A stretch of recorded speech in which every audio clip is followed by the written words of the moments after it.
ശംഭു വടയുണ്ടാക്കുന്ന കട നടത്തിയിരുന്നു. അത് വിറ്റായിരുന്നു അവന്റെ വീട്ടുചിലവ് നടന്നിരുന്നത്.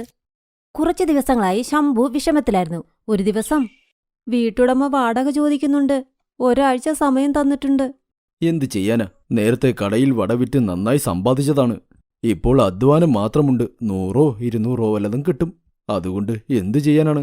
കച്ചവടം നേരത്തെ പോലെ കിട്ടുന്നതേയില്ല. പക്ഷേ എന്താ അങ്ങനെ?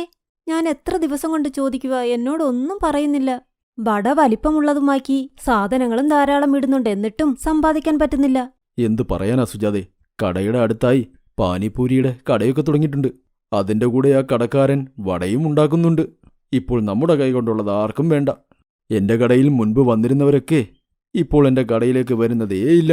ഇപ്പോൾ എന്റെ കച്ചവടം കൂടുതൽ കുറഞ്ഞു. എന്റെ കച്ചവടം അവസാനിപ്പിക്കേണ്ട സമയമായി. ഇനി വേറെ വഴി എന്തെങ്കിലും കണ്ടെത്തണം. ശംഭു മുഴുവനായും നിരാശനായിരുന്നു. ശംഭു ചിന്തിച്ചു വട വിൽക്കുന്ന സമയം മാറ്റാമെന്ന്. അതുകൊണ്ട് വൈകുന്നേരത്തിന് പകരം അവൻ രാവിലെ വിൽക്കാനും തുടങ്ങി. രാവിലെ അവൻ വടയുണ്ടാക്കി വിറ്റ് കുറച്ചൊക്കെ സമ്പാദിക്കാനും തുടങ്ങി. കേട്ടിട്ടില്ലേ, കുറച്ചുപേരുടെ ജോലി തന്നെ മറ്റുള്ളവരുടെ ജോലി നശിപ്പിക്കലാണ്. ഒരിക്കൽ ശംഭു ഒരു 11 മണിയോളം വട വിൽക്കുകയായിരുന്നു.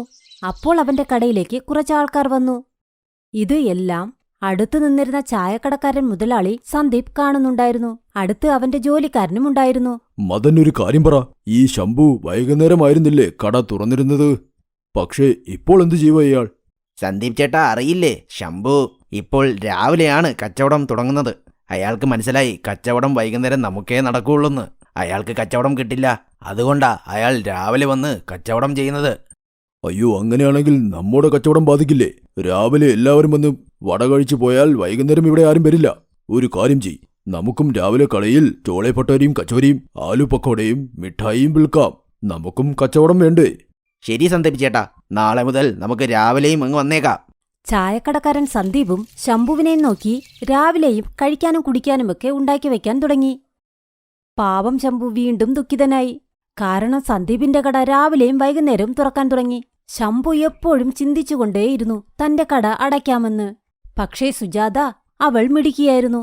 ശംഭു എല്ലാ കാര്യവും പറഞ്ഞപ്പോൾ അവൾ ശംഭുവിനോട് പറഞ്ഞു, ഒരു കാര്യം ചെയ്യാം, നമുക്ക് വട വിൽക്കാൻ വേറെ എന്തെങ്കിലും മാർഗം നോക്കാം. വ്യത്യസ്തമായ എന്തെങ്കിലും. വെള്ളം കൊണ്ടുള്ള വടയുണ്ടാക്കിയാലോ? വെള്ളം കൊണ്ടുള്ള വടയെന്ന് വെച്ചാൽ നാട്ടിൽ അമ്മയുണ്ടാക്കുന്നതല്ലേ?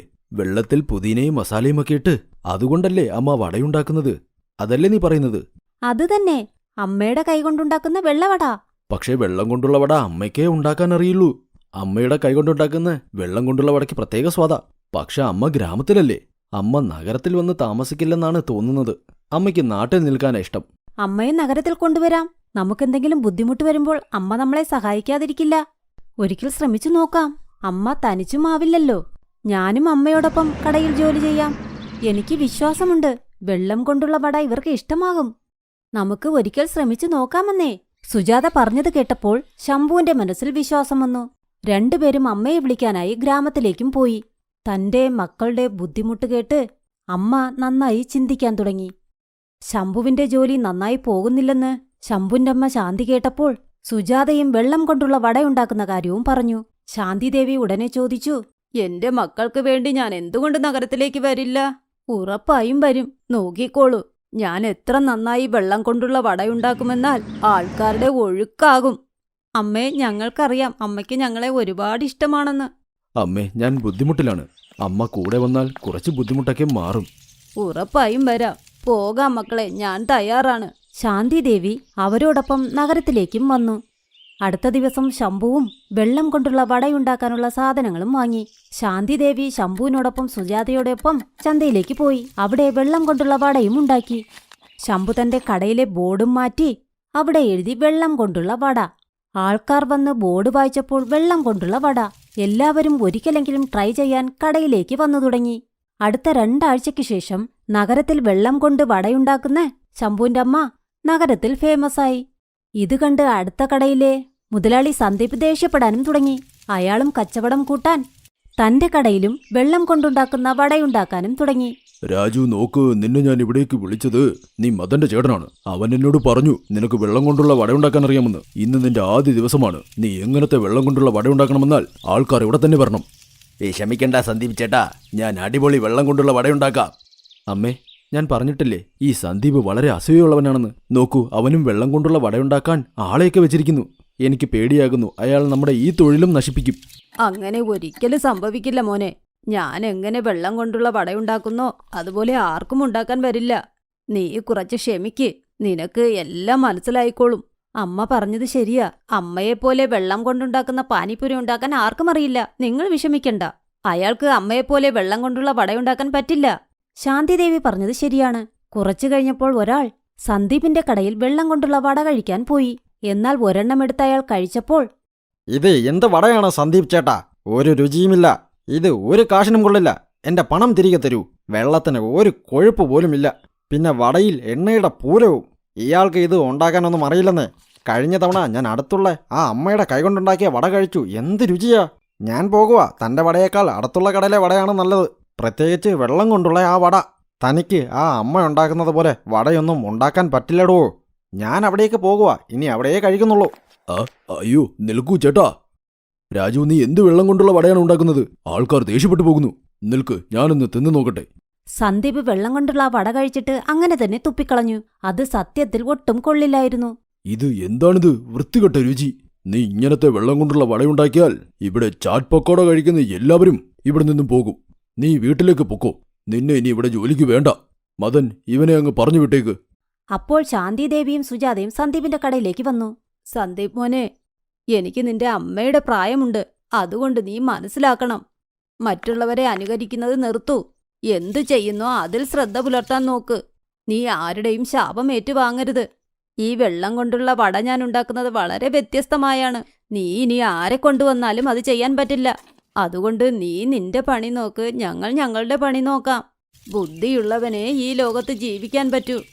ഇത് ഓർത്താൽ മതി. നീ ഞങ്ങളെ അനുകരിക്കാൻ പോകുന്ന ഓട്ടത്തിൽ നിന്റെ ജീവൻ നശിക്കും. അമ്മ പറഞ്ഞത് ശരിയാ. താൻ തന്റെ പണിയിൽ മാത്രം ശ്രദ്ധിക്ക്. ശാന്തിദേവിയും സുജാതയും സന്ദീപിനെ ഒരു പാഠം പഠിപ്പിച്ച് അവരുടെ കടയിലേക്ക് പോയി. സന്ദീപിന് മനസ്സിലായി, ശാന്തിദേവിയെപ്പോലെ വെള്ളം കൊണ്ടുള്ള വട അവിടെ അടുത്താർക്കും ചെയ്യാൻ പറ്റില്ലെന്ന്. അതുകൊണ്ട് അയാൾ അതിനു ശ്രമിക്കാതെ അയാൾ മുൻപ് ചെയ്തിരുന്ന പണി തന്നെ ചെയ്യാൻ തുടങ്ങി. അതുകൊണ്ട് അന്നുമുതൽ അയാളുടെ ശീലമങ്ങ് നിർത്തി. നഗരത്തിൽ മുഴുവനും വെള്ളം കൊണ്ട് വടയുണ്ടാക്കുന്ന ശാന്തിദേവി ദിവസവും ഫേമസ് ആയിക്കൊണ്ടേ വന്നു. ശംഭുവും സുജാതയും ഒരുപാട് സന്തോഷിച്ചു. കാരണം അവരുടെ അമ്മ കൂടെയുണ്ട്.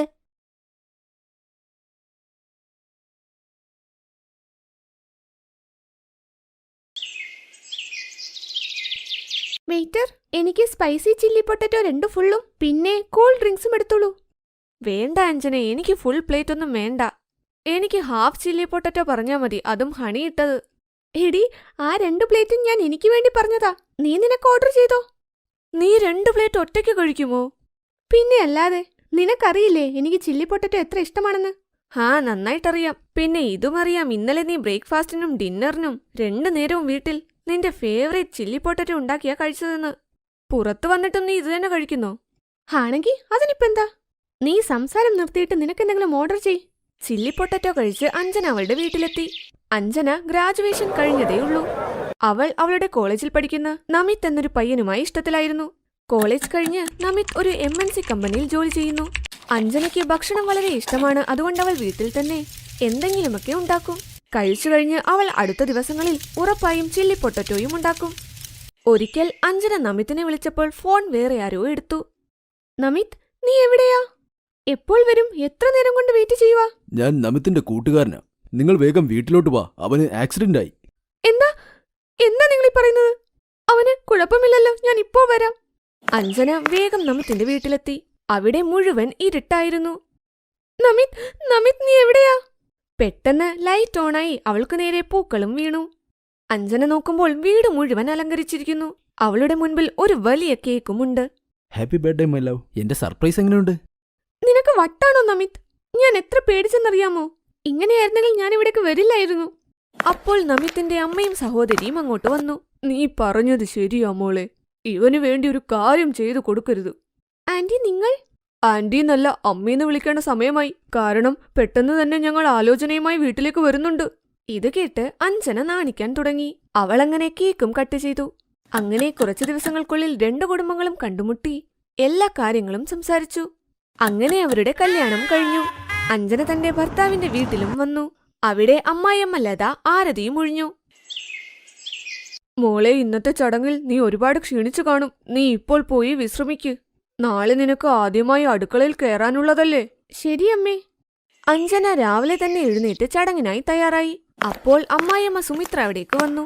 അമ്മേ, ഞാൻ ആദ്യമായിട്ട് എന്താ ഉണ്ടാക്കേണ്ടത്? മോളെ, നിനക്ക് എന്തിഷ്ടമാണോ അത് ഉണ്ടാക്കിക്കോ.